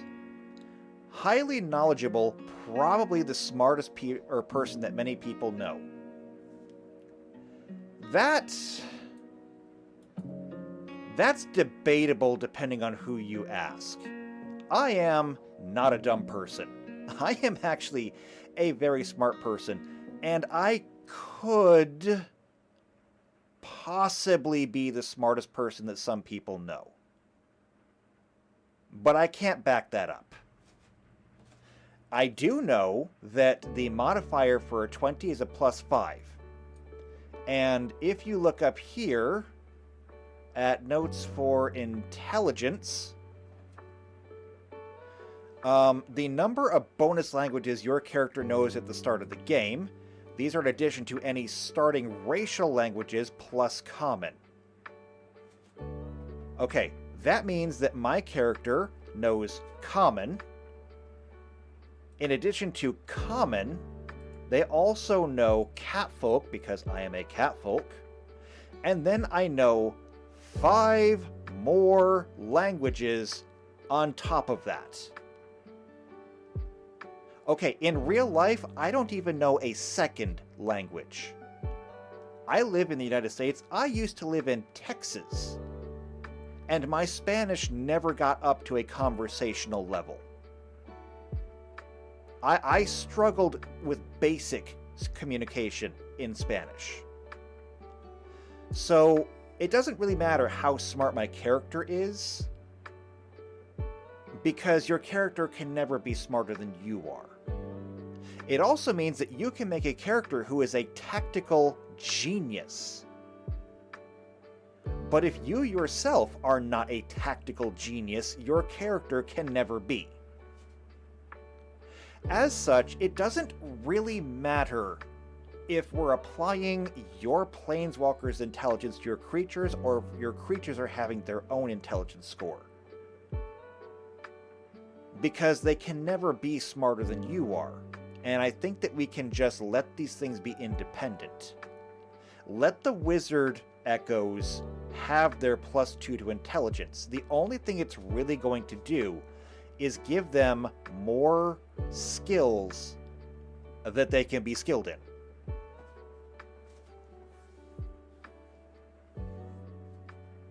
And the fact of the matter is that if we went back to Summoner and looked at what the, because I think we used this as a basis anyway, didn't we? If I come back to the Planeswalker, oh, we use Sorcerer for the class skills. Maybe we should have used Summoner.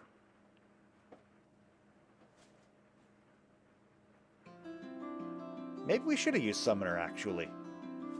I mean, if we want to consider the idea that Planeswalkers are kind of sort of summoning themselves across planes, maybe Summoner fits better.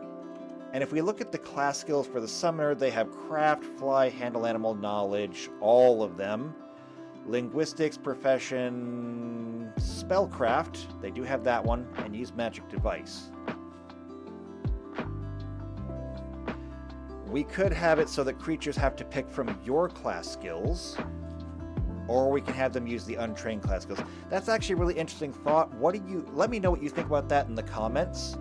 Should the Echoes have to choose from your class skills or the untrained skills? Which do you think makes more sense? Just let me know in the comments. Similarly, I think we can just let them have their own intelligence, so we'll leave that be. What else? They have no proficiencies, they can only use summoned equipment. We already covered the fact that they breathe, but the Echoes do not need to eat, drink, or sleep.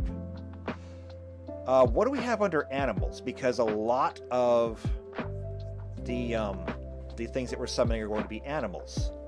Animals have low intelligence scores, but we can get around that. And as a matter of fact, when we do this, because when we look at creature types, antelope, ape, archer, archon, armadillo, there is not just a general animal in here, so we'll have to be specific. If we find something like an armadillo, it's a creature type, yes. Here we go. So we've got an armored armadillo, and the picture's a little bit cut off. I'm sorry about that. But it costs 1 white to play. It's just a 0/4 creature. And yeah, it's just an armadillo. It's a creature armadillo. Since it is an animal, armadillos are animals, we can give it something, or we can give animals in general, like a -8 adjustment, which brings them down to this intelligence score of 1 or 2. So it says no creature with an intelligence score of 3 or higher can be an animal. So if we make it so that all animals have an intelligence score of -8, with 10 being the baseline, that kicks them all down. We can give them a bonus and say the animals will get a -8 to intelligence, but a +2 to wisdom. That should be fine. Low light vision, I don't see the need to give them. Again, if the echoes that you're summoning are the extension of yourself, I don't know that you can necessarily use them as your own eyes and ears. So they can only go where you can direct them. They only know what you know, which means that they could absolutely just be ambushed or something. Like, I don't think you can see through their eyes, which means that you can only control them within your own eyesight. If they go around a corner, you lose them. And this could be a very interesting limitation, because it means that you'll travel with your own little army here, but you have to travel with them. you will have to be in every fight that your summoned creatures are in, because you can't just sit over here in a corner and let your army go. The same thing is absolutely true for summoned monster. If you're a wizard or sorcerer, you don't get any kind of link senses with them. And hell, even the summoner doesn't get that. The summoner does get lifelink, which means that when your Eidolon takes damage, you can sacrifice your own hit points for it. But linking senses, bond senses, is level 2. And this, I believe, only applies to your Eidolon. Yeah, it says, starting at level 2, you can, as a standard action, share the senses of your Eidolon.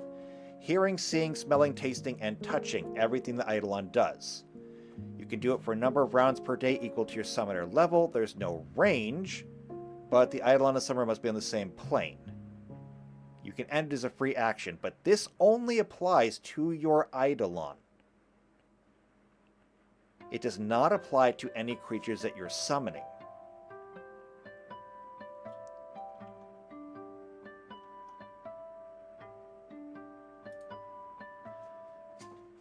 So the vision for them doesn't really matter. Let's see.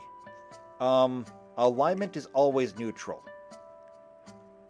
I can actually get behind that. I can get behind that. I need more spaces. Okay.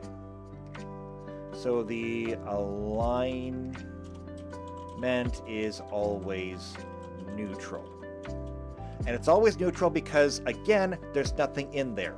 It might look like a goblin on the outside, but if you cut it in half, it's not a goblin. It's one of those things where, like, if you were to actually cut it in half, depending on how smart your planeswalker is, you could literally find it just being a solid meat puppet. Or if they know that, like, there's organs and things in there, you might get this random assortment of bones and organs that might not even look like they belong, because, again, you're just creating the facsimile of what you've seen. You might know that it has bones and blood and organs, but if you don't know what they are and how they're arranged, there's no way you could make sense of it. Their appearance is literally skin deep. So their alignment is neutral because there's nothing there. Let's see. Treasure, none. It's an animal. I'm going to add that. Treasure, none. Let's see. Proficient with natural weapons only. I'm not going to put that in there because we can summon equipment and give them equipment. Proficient with no armor. We've already covered that. They do breathe, eat, and sleep. Okay. We're almost out of time, so let's take a look through some of the other things and see if there's anything that we want to add. Aberrations. These are things that, like, they're Lovecraftian horrors. They have dark vision, proficient with natural weapons, proficient with whatever type of armor they happen to be wearing. They do breathe, eat, and sleep. Okay, constructs we've already covered. Dragons. That's a tough one because there are a lot of dragons to summon, and dragons are, like, special. So dragons in general are immune to magic sleep effects and paralysis effects, proficient with natural weapons, unless they're in a humanoid form. They're not proficient with armor, they eat, breathe, and sleep. Actually, all of that is really good. The only thing that your dragons are losing is that they are not immune to magic sleep or paralysis effects, and they don't have dark vision. But I don't see it coming up. The whole immune to sleep and paralysis is something very niche. I mean, most wizards that I see play don't even take sleep. Fae, low light vision, proficient with all simple weapons, proficient with whatever armor they're wearing, they breathe, eat, sleep. Yeah, a lot of this is just repeated. Low light vision, proficient with natural weapons only, no armor, they eat, breathe, sleep. I think we're pretty good. Monstrous humanoids, same thing. Oozes, they're mindless, they have no intelligence scores, they're immune to anything mind affecting, they're like constructs in that. They're blind, but they have blind sight. Some of them deal acid damage, that's fine. Outsiders, dark vision. Unlike most living creatures, the outsider does not have a dual nature. Its soul and body form one unit. When an outsider is slain, no soul is set loose. Spells that restore souls to their body, such as Raise Dead, Reincarnate, and Resurrection, do not work on outsiders. It takes a different magical effect, such as Limited Wish, Wish, or Miracle, or True Resurrection to restore it to life. An outsider with the native subtype can be raised, reincarnated, or resurrected, though. Proficient with all simple and martial weapons, mentioned in its entry. Yes, yes, yes. Outsiders do breathe, but they do not need to eat or sleep, though they may do so if they wish. Plants have low light vision for some reason. They're immune to mind effects because it's a plant. They are immune to paralysis, poison, polymorph, sleep effects, and stunning. Proficient with natural weapons. Not proficient with armor because, I mean, have you tried to put chainmail on a marigold? I give you a hint, it doesn't work. Plants do breathe and eat, but they do not sleep. And then undead have no constitution score. This is probably going to be one of the biggest changes, because undead have, as you can see, a long list of traits. No constitution scores, much like constructs. They use their charisma score, though, in place of their constitution to calculate hit points, fortitude saves, and any other special abilities that rely on constitution. They do have dark vision. They are immune to mind effects. So charms, compulsions, morale effects, patterns, phantasms. The lights are on, nobody's home. They are immune to bleed, death, disease, paralysis, poison, sleep, and stun. They are not subject to non-lethal damage, ability drain, energy drain, immune to damage, to its physical ability scores, as well as it's immune to exhaustion and fatigue. They cannot heal damage on their own if it has no intelligence scores, although they can be healed with negative energy. They are immune to any effect that requires a fortitude save, unless it also works on objects or is harmless. They are not at risk of death from massive damage, but they do die when reduced to 0 hit points. They are not affected by Raise Dead or Reincarnate. Resurrection or True Resurrection can affect undead creatures. These spells turn the undead creatures back into living creatures that they were before becoming undead. Proficient with natural weapons, all simple weapons. Okay, proficiencies, we don't care. They do not breathe, eat, or sleep. And then, per the spell Magic Jar, undead creatures are powered by negative energy. Only sentient undead creatures have or are souls. This is going to be rather significant because when we come back to here, and we go back to creature types, if I come all the way down to you, let's see, T unicorn. Okay, I thought undead was a thing. So undead is not a thing. However, zombies are a thing. Does it list all the zombies? Okay, here we go. It doesn't list them all. 577 cards have zombie in it. 577 of them. And I think we can all agree that zombies are definitely undead.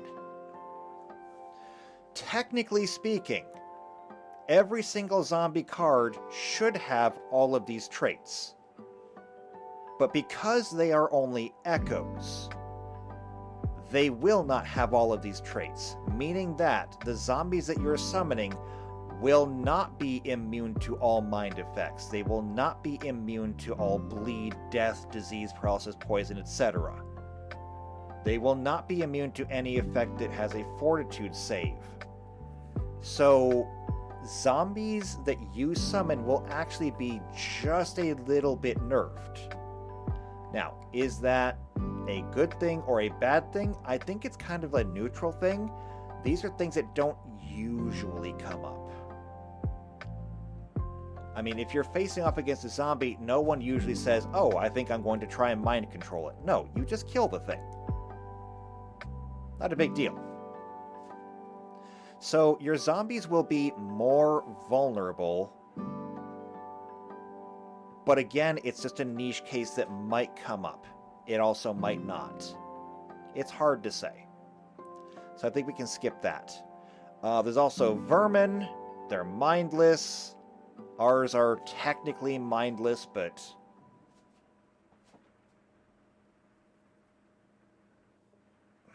And this is actually kind of hard because they are technically mindless. But they have to behave like they have a mind, so that's the important thing. They're not they don't have an intelligence score, they're just pretending to have an intelligence score. And so they will also pretend to be affected by anything that is an effect. They might not actually be stunned, but they're still going to act like they're stunned. And then the subtypes, we're not getting into all the subtypes, but I think that'll do it for the creature types and subtypes. So I think we've got a good start here. Anything that we make will have to abide by all of these. And that'll be fine. I like that. It's going to be good.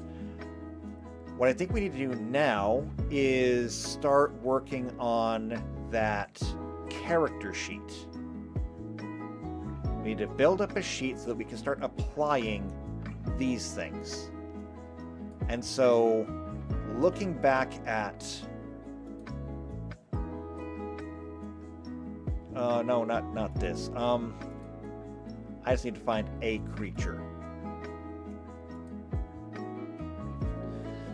We need to turn this into our thing. So we will need a space for the alignment, the size, what it is, initiative senses that it has, its perception. We need a slot for the defense. So we can get its armor classes in there, HP, saves, damage reductions if they have any, which they probably won't. We'll need a box for their offenses. That's their speed, their attacks, any spells if they have them, which they probably won't. Anything that they do have special will be listed on the card that you're referring to, which will then also simultaneously refer back to the keyword abilities that we just got done doing. And then we'll have a spot for their base statistics, as well as, all their base attack bonuses, feats, etc. So that's what we'll do next time. We'll get those put together. Then we can move on to actually putting in all the ability adjustments for each creature type. And once we have that done, we should be able to fully convert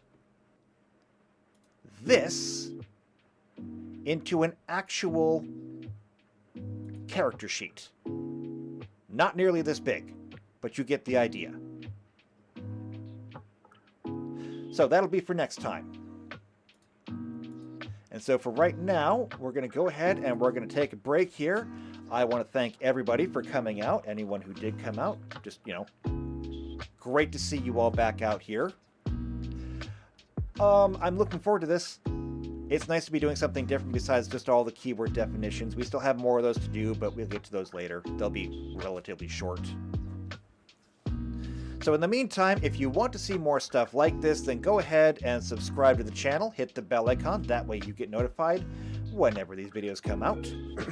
If you know somebody else who's also into tabletop games, that being like Pathfinder or Magic the Gathering, or hopefully both, if you're here, hopefully you like both of those, share this video with them.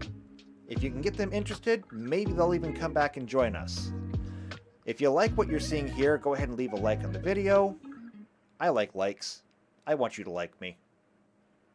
Please like me. I'm not above begging. I'll do it. You don't want me to do it, but I'll do it. If you want to leave a comment down below, you can do that too, but if you're going to leave comments, I would prefer that you join the Discord so you can leave comments in real time, and I can respond to them in real time. I probably won't. Not in real time anyway. I'll respond to them, just, maybe not immediately.